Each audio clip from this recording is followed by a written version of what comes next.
Well, hello everyone.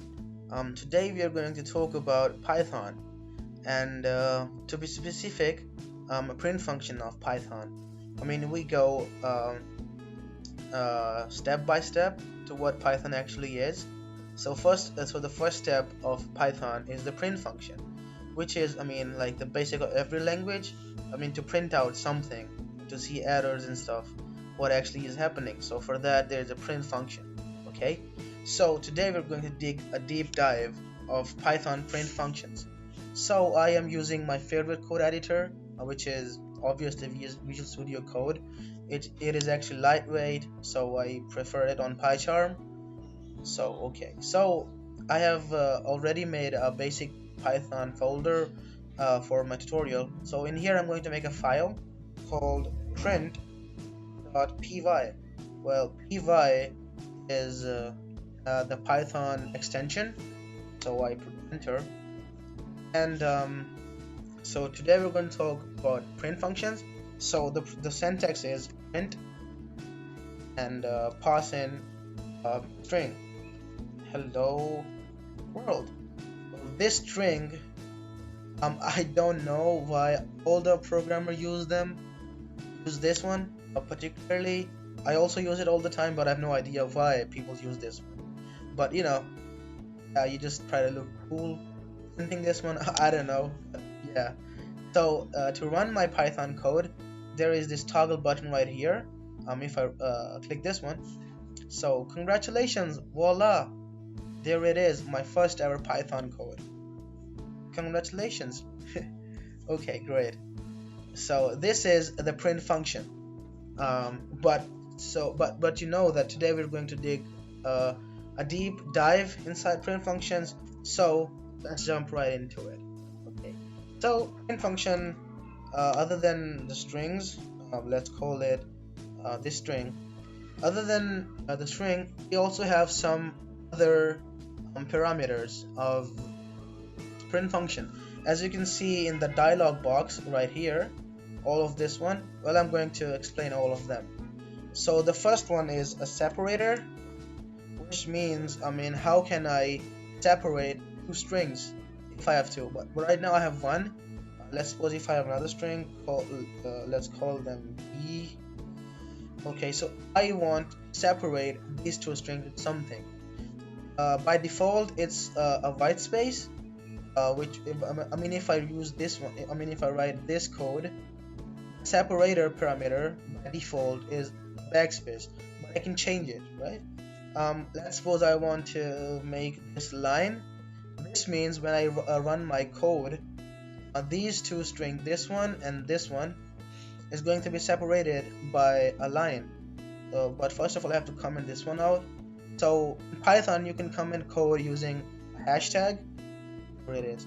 So now if I run my code, there it is, my two strings separated by this line. Not just the separator, we also have another parameter called end. This means how can my print statement going to end? By default, it's \n. Whenever a print statement is executed, go to the next line. For that to demonstrate, let me remove this one for now and make another print statement. I'll call it C. You can use single and double quotation marks, but I prefer double quotation marks because I don't know, it's just my handwriting. Great. Yeah. It's just my, well, forget about it. So it's triple C, right? So if I run my code now, there it is, it's going to be on the next line. But as you know that nothing is impossible, we can change this behavior. How? Well, by this way. Right now it's \n, you can use \t. It's going to indent this string. This string won't go to the next line. It's actually going to have an indentation in front of this one. So let's run my code. There it is. My strings separated by a line and then an indentation of one white space and another one. Great. Also, we also have some other types like file. I mean, if I want to read and write anything, we use file one, but the file one is a bit tricky, so we'll just ignore this one for now. We also have a flush one. Uh, I'm sorry, flush one, which is used for Boolean values, for for going into the buffer or something. But for now, we will skip this one as well because this is going to be a bit tricky, and we mostly won't use them unless if you're doing some hard programming. So yeah, we'll skip this one as well. But I just gave you some introduction of what print function actually is, in depth of a print function. There's also one other usage of a print function. For example, let's suppose if I have a variable called number, which is going to be 10. I want to print something like I have 10 apples. So how can I print this one? If I use print and I say I have, like other languages, I use this variable, put it in here, right?